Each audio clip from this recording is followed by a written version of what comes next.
Lecture du 2e livre des Chroniques. En ces jours-là, tous les chefs des prêtres et du peuple multipliaient les infidélités en imitant toutes les abominations des nations païennes. Et ils profanaient la maison que le Seigneur avait consacrée à Jérusalem. Le Seigneur, le Dieu de leur père, sans attendre et sans se lasser, leur envoyait des messagers, car il avait pitié de son peuple, de sa demeure. Mais eux tournaient en dérision les envoyés de Dieu, méprisaient ses paroles et se moquaient de ses prophètes. Finalement, il n'y eut plus de remède à la fureur grandissante du Seigneur contre son peuple. Les Babyloniens brûlèrent la maison de Dieu, détruisirent le rempart de Jérusalem, incendièrent tous ses palais et réduisirent à rien tous leurs objets précieux. Nabuchodonosor déporta à Babylone ceux qui avaient échappé au massacre. Ils devinrent les esclaves du roi et de ses fils jusqu'au temps de la domination des Perses. Ainsi s'accomplit la parole du Seigneur proclamée par Jérémie. La terre sera dévastée et elle se reposera durant 70 ans jusqu'à ce qu'elle ait compensé par ce repos tous les sabbats profanés. Or, la première année du règne de Cyrus, roi de Perse, pour que soit accomplie la parole du Seigneur proclamée par Jérémie, le Seigneur inspira Cyrus, roi de Perse, et celui-ci fit publier dans tout son royaume et même consigné par écrit. Ainsi parle Cyrus, roi de Perse. Le Seigneur, le Dieu du ciel, m'a donné tous les royaumes de la terre, et il m'a chargé de lui bâtir une maison à Jérusalem, en Juda. Quiconque parmi vous fait partie de son peuple, que le Seigneur, son Dieu, soit avec lui, et qu'il monte à Jérusalem.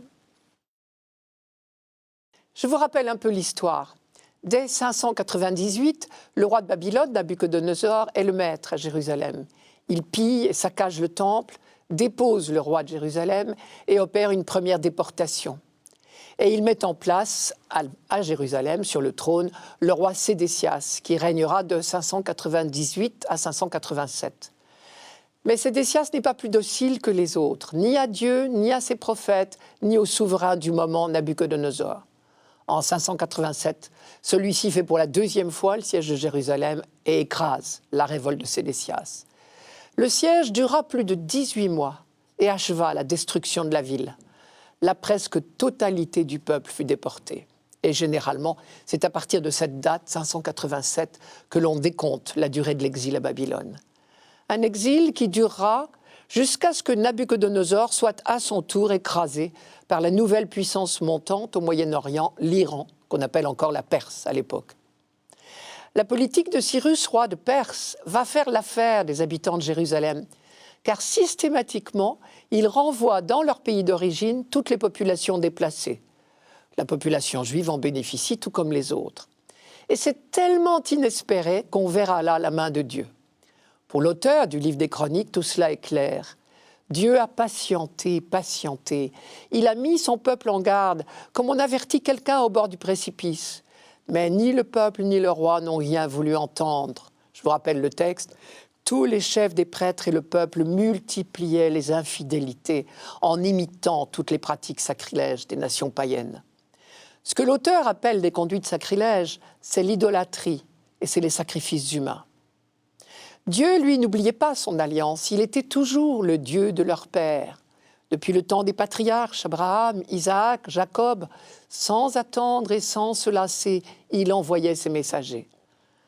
Ce n'est pas pour défendre ses propres intérêts que Dieu rappelle sans cesse les commandements par l'intermédiaire de ses prophètes. Je vous rappelle une parole extraordinaire de Jérémie. « Est-ce bien moi qu'ils offensent, dit Dieu? N'est-ce pas plutôt eux-mêmes? Et ils devraient en rougir. » Ce que Jérémie veut dire par là, c'est que le peuple libéré par Dieu se fait lui-même esclave de faux dieux et retombe dans des pratiques indignes d'hommes libres. Je cite encore Jérémie. « Il m'abandonne, moi, la source d'eau vive, dit Dieu, pour se creuser des citernes fissurées qui ne retiennent pas l'eau. » Jérémie chapitre 2, verset 13. Mais on sait comment le peuple a traité ses prophètes. Je cite encore le texte. « Il tournait en dérision les envoyés de Dieu, méprisait ses paroles et se moquait de ses prophètes. » Alors est arrivé ce qui devait arriver. Le Dieu, fidèle à sa parole, avait promis le bonheur si on obéissait au commandement et le malheur si on désobéissait. Sa fidélité à cette parole exigeait qu'il finisse par sévir. Finalement, dit le texte, il n'y eut plus de remède à la fureur grandissante du Seigneur contre son peuple. Nous sommes surpris aujourd'hui qu'un texte biblique relativement tardif parle encore de fureur de Dieu, de colère de Dieu, comme si Dieu pouvait, comme nous, se laisser aller à des emportements. Mais c'est le contexte historique qui exige ce genre de discours. Le danger de l'idolâtrie est encore présent visiblement. Pour imposer la foi au Dieu unique, il n'y a pas d'autre moyen que de lui imputer la responsabilité de tous les événements. Aussi bien la catastrophe de l'exil ensuite, plutôt de l'exil à ce moment-là, que ensuite le retour permis par Cyrus. À cette étape de la réflexion théologique, on pense forcément, si Dieu n'est pas le maître de tout, c'est qu'il y a d'autres dieux. Plus tard, au fur et à mesure qu'on progressera dans la révélation, on découvrira que tous nos sentiments humains de colère et de vengeance sont totalement étrangers à Dieu, le tout autre, car il n'y a en lui qu'une réalité, l'amour. En attendant, l'auteur du livre des Chroniques a déjà trouvé le moyen d'affirmer deux choses capitales de la foi. Premièrement, Dieu reste toujours le Dieu des pères, quelle que soit l'infidélité de son peuple, et il fera tout pour l'empêcher de tomber dans le précipice. Deuxièmement, quand le peuple est dans le précipice par sa faute, Dieu trouvera le moyen de l'en sortir, car rien n'est impossible à Dieu.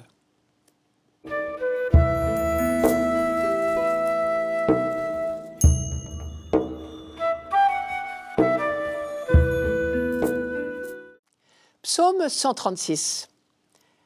Au bord des fleuves de Babylone, nous étions assis et nous pleurions, nous souvenant de Sion. Au saule des alentours, nous avions pendu nos harpes. C'est là que nos vainqueurs nous demandèrent des chansons et nos bourreaux des airs joyeux. Chantez-nous, disait-il, quelques chants de Sion. Comment chanterions-nous un chant du Seigneur sur une terre étrangère? Si je t'oublie, Jérusalem, que ma main droite m'oublie. Je veux que ma langue s'attache à mon palais, si je perds ton souvenir, si je n'élève Jérusalem au sommet de ma joie. Ce psaume parle au passé. C'est donc qu'on est de retour. Et effectivement, après le retour de l'exil à Babylone, on a pris l'habitude de célébrer chaque année une journée de deuil et de pénitence à la date anniversaire de la prise de Jérusalem par Nabuchodonosor. Au cours d'une célébration pénitentielle, dans le temple enfin reconstruit, on se souvient de cette période terrible. Au bord des fleuves de Babylone, nous étions assis et nous pleurions, nous souvenant de Sion. Tous les exilés du monde peuvent se reconnaître dans cette plainte. Les larmes du souvenir d'abord, sur une terre étrangère. Les noms de la ville aimée, Sion, Jérusalem, reviennent à chaque strophe. Et pire, cette terre étrangère est hostile, narquoise, et le mal du pays se mêle à l'humiliation. Nos vainqueurs nous demandèrent des chansons, et nos bourreaux des airs joyeux. Chantez-nous, disait-il, quelques chants de Sion. L'un des grands plaisirs du vainqueur est parfois d'humilier les vaincus, on le sait bien. Le chagrin même des victimes devient un spectacle pour la joie des bourreaux. Plus grave encore, ces chants de Sion que les Babyloniens réclament, ce sont les psaumes des pèlerinages, ces chants qui ont accompagné tant de fois la marche fervente de tout un peuple vers le temple de Jérusalem. Ce serait un véritable parjure de chanter ces chants-là devant des païens. Comment chanterions-nous un chant du Seigneur sur une terre étrangère? Sion, Jérusalem, ce n'est pas seulement la mère patrie, c'est d'abord et avant tout la ville sainte, la ville de Dieu, car c'est lui qui a choisi l'emplacement du temple. Quand on cite Sion ou Jérusalem dans les psaumes, il ne s'agit pas d'une précision géographique. On vise l'ensemble de la ville en tant qu'elle est, le lieu de Dieu, le lieu qu'il a choisi pour habiter au milieu de son peuple, lui que les cieux des cieux ne peuvent contenir, comme disait Salomon. Parce qu'elle est la ville de Dieu, Jérusalem ne peut tomber dans l'oubli. Un jour ou l'autre, on en est sûr, elle sera relevée de ses ruines. On ne doit pas, on ne peut pas oublier Jérusalem, parce qu'on sait que Dieu lui-même ne peut pas l'oublier. Comment oublierait-il la promesse qu'il a faite à Salomon, je cite, « Cette maison que tu as bâtie, dit Dieu, je l'ai consacrée afin d'y mettre mon nom à jamais. Mes yeux et mon cœur y resteront toujours. C'est dans le premier livre des Rois, chapitre 9. Et dans les périodes difficiles, les prophètes alimentent cette espérance. Je cite, Sion disait, « Le Seigneur m'a abandonné, mon Seigneur m'a oublié ». La femme oublie-t-elle son nourrisson? Oublie-t-elle de montrer sa tendresse à l'enfant de sa chair? Même si celle-là oubliait, moi je ne t'oublierai pas, dit Dieu. Voici que sur mes paumes je t'ai gravé, que tes murailles sont constamment sous ma vue. C'est Isaïe chapitre 49. Au passage, on peut noter que lorsque Isaïe prêche, ces murailles, pendant l'exil à Babylone, n'existent plus. Elles ont été rasées. Et justement, le prophète n'hésite pas à affirmer qu'elles sont constamment sous la vue de Dieu. Car pour les croyants, l'espérance est plus forte que tout. Le mot « souvenir », vous l'avez entendu, revient plusieurs fois dans ce psaume. Nous étions assis et nous pleurions, nous souvenant de Sion. Je veux que ma langue s'attache à mon palais si je perds ton souvenir. Ce souvenir comporte des regrets, bien sûr, mais il est aussi et surtout le souvenir des promesses de Dieu. Et c'est cette mémoire qui a permis de tenir debout jusqu'au jour du retour. Il faut résolument oublier la catastrophe pour se tourner vers l'avenir. Ne vous souvenez plus des premiers événements, ne ressassez plus les faits d'autrefois. Voici que moi, dit Dieu, je vais faire du neuf qui déjà bourgeonne. Ne le reconnaîtrez-vous pas? C'est un autre texte d'Isaïe pendant l'exil à Babylone, Isaïe 43. Les larmes que l'on verse sur les bords des fleuves de Babylone, ce sont aussi celles du remords. Il faut que Dieu nous sauve surtout de nous-mêmes. Parce que le pire ennemi de l'homme, en définitive, c'est lui-même, qui prend sans cesse de fausses pistes. Ce psaume, nous l'avons dit, était chanté au cours d'une célébration pénitentielle. Car on sait bien que les malheurs passés ne sont pas le fruit du hasard. Si les habitants de Jérusalem ont connu toutes les horreurs de la guerre, de la déportation, de l'exil, des travaux forcés imposés par le vainqueur, ils savent qu'ils le doivent à leur conduite insensée, à leurs divisions intérieures, à leurs prétentions politiques. Il a suffi que Dieu les laisse suivre leur mauvaise pente. Mais désormais, on se retourne vers lui et Dieu promet un nouvel avenir. Dieu va faire revenir son peuple, Dieu va pardonner à son peuple. Et le destin futur de Jérusalem sera bien plus beau que le passé. Vous connaissez la prophétie très imagée de Baruch, je vous la cite. Jérusalem, quitte ta robe de souffrance et d'infortune et revêt pour toujours la belle parure de la gloire de Dieu.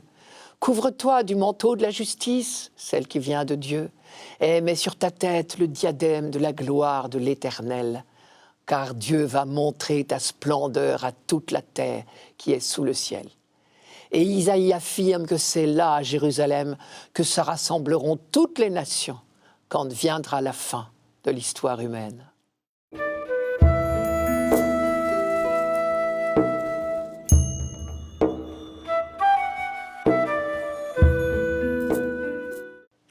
Lecture de la lettre de saint Paul apôtre aux Éphésiens. Frères, Dieu est riche en miséricorde. À cause du grand amour dont il nous a aimés, nous qui étions des morts par suite de nos fautes, il nous a donné la vie avec le Christ. C'est bien par grâce que vous êtes sauvés. Avec lui, il nous a ressuscités et il nous a fait siéger aux cieux dans le Christ Jésus. Il a voulu ainsi montrer au long des âges futurs la richesse surabondante de sa grâce par sa bonté pour nous dans le Christ Jésus.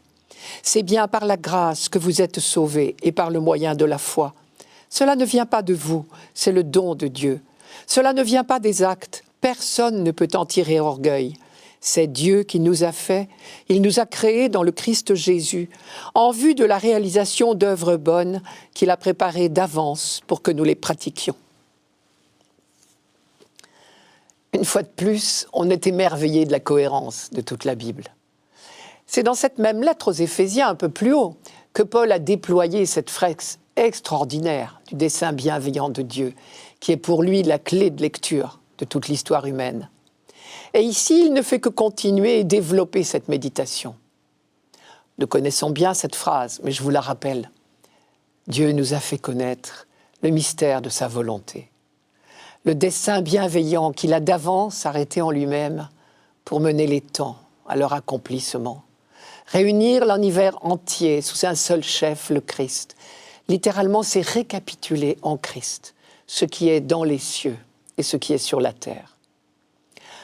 Dans le texte d'aujourd'hui, Paul reprend, développe les deux idées maîtresses de cette phrase. Premièrement, le dessein de Dieu est bienveillant. Deuxièmement, son projet, c'est de tout réunir en Jésus-Christ. Premièrement, le dessein de Dieu est bienveillant. Le vocabulaire de Paul est extrêmement répétitif. Et cette insistance est évidemment intentionnelle. Dieu est riche en miséricorde, le grand amour dont il nous a aimés, le don de Dieu, sa bonté pour nous, la richesse infinie de sa grâce. Et le mot « grâce » revient 3 fois dans ces quelques lignes. La richesse de la miséricorde de Dieu, ce n'est pas une découverte de Paul ou du Nouveau Testament. Paul l'a apprise dans son catéchisme juif. C'était justement la grande découverte du peuple d'Israël dans l'Ancien Testament. Je cite, « Comme la tendresse du Père pour ses fils, ainsi est la tendresse du Seigneur pour celui qui le craint, c'est-à-dire celui qui lui fait confiance. » C'est dans le psaume 102, 103. Mais on le sait bien, un amour peut être méconnu. La méprise sans cesse renaissante de l'homme sur les intentions de Dieu est l'un des thèmes majeurs de l'Ancien Testament.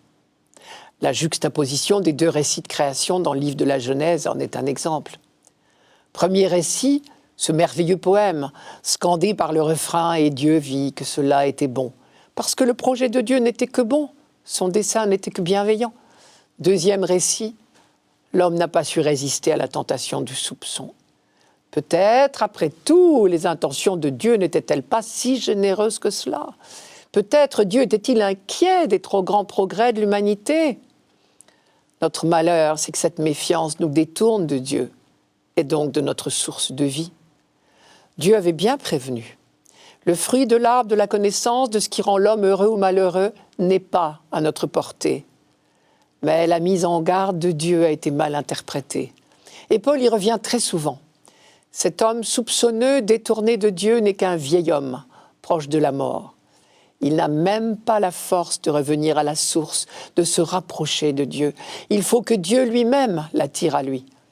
Comme le dit Jésus dans l'évangile de Jean, « Dieu a tant aimé le monde qu'il a donné son Fils, son unique, afin que tout homme qui croit en lui ne périsse pas, mais ait la vie éternelle. Car Dieu n'a pas envoyé son Fils dans le monde pour juger le monde, mais pour que le monde soit sauvé par lui. » C'est notre évangile de ce dimanche. Et voilà le grand amour dont Dieu nous a aimés. Deuxièmement, le projet de Dieu, c'est de tout réunir en Jésus-Christ. Et Paul emploie à plusieurs reprises les expressions « avec lui » ou « en lui ». Dieu nous a fait renaître avec le Christ. Avec lui, il nous a ressuscités. Avec lui, il nous a fait régner aux cieux. Il nous a créés en Jésus-Christ, par sa bonté pour nous dans le Christ Jésus. C'est un mystère proprement insondable pour nous. Et pourtant, c'est le sens même de notre foi. L'humanité est appelée à ne faire plus qu'un en Christ. C'est notre vocation ultime. Il faut bien reconnaître que nous en sommes encore loin. Et pourtant, toutes les expressions de Paul sont au passé. Ce qui veut dire que dans une certaine mesure au moins, cette solidarité, cette réunion est déjà accomplie. Enfin, Paul précise, c'est bien par la grâce que vous êtes sauvés et par le moyen de la foi. Cela ne vient pas de vous, c'est le don de Dieu. Cela aussi, l'Ancien Testament l'avait déjà découvert. Il suffit d'écouter Moïse parler au peuple dans le livre du Deutéronome, je cite, « Si le Seigneur s'est attaché à vous et s'il vous a choisi, ce n'est pas que vous soyez le plus nombreux de tous les peuples, car vous êtes le moindre de tous les peuples, mais c'est que le Seigneur vous aime. » Ou bien encore Isaïe, « Tu vaux cher à mes yeux, tu as du poids, et moi je t'aime. » Au fond, il faudrait modifier le proverbe. On dit volontiers, c'est la foi qui sauve. En réalité, dit Paul, c'est la grâce qui sauve. Nous n'y sommes pour rien. Donc cessons une bonne fois de parler de mérite. Mais comme chacun sait les cadeaux, on est libre de les accepter ou non. La foi, c'est cela peut-être, tout simplement, accueillir librement et humblement le don gratuit de Dieu.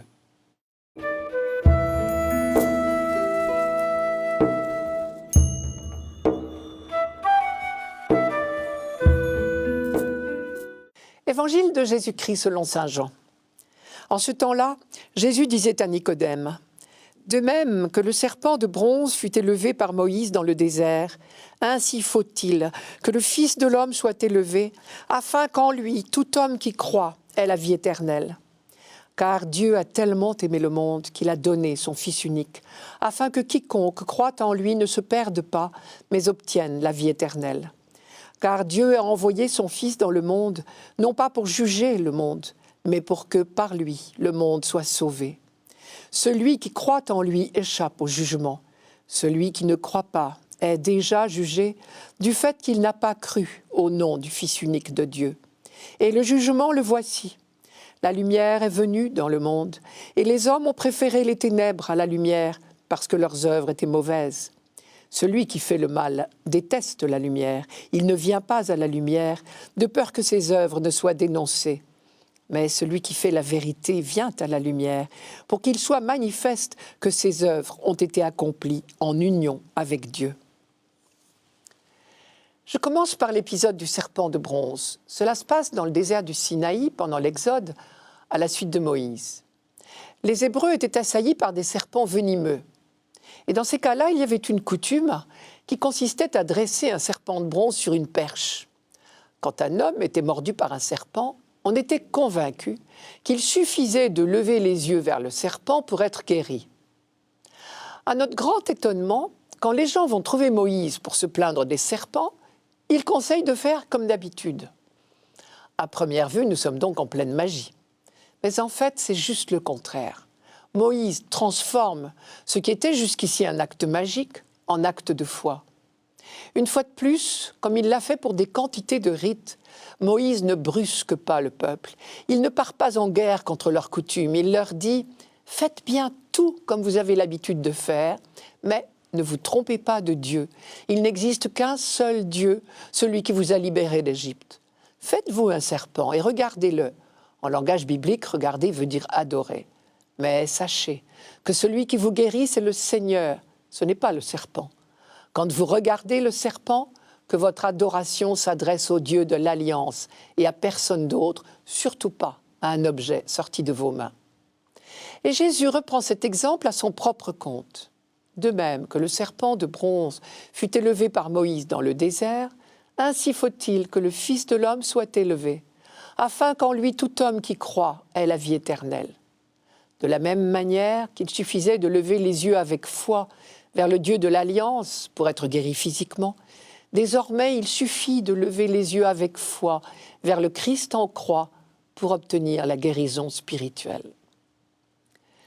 C'est le même Jean qui dira au moment de la crucifixion du Christ « Ils lèveront les yeux vers celui qu'ils ont transpercé ». Ils lèveront les yeux, cela veut dire ils croiront en lui, ils reconnaîtront en lui l'amour même de Dieu. Une fois de plus, Jean insiste sur la foi, car nous restons libres. Face à la proposition d'amour de Dieu, notre réponse peut être celle de l'accueil, ce que Jean appelle la foi, ou du refus. Comme il le dit dans le prologue de son évangile, le Verbe était la vraie lumière, qui en venant dans le monde illumine tout homme. À ceux qui l'ont reçu, à ceux qui croient en son nom, il leur a donné de pouvoir devenir enfants de Dieu.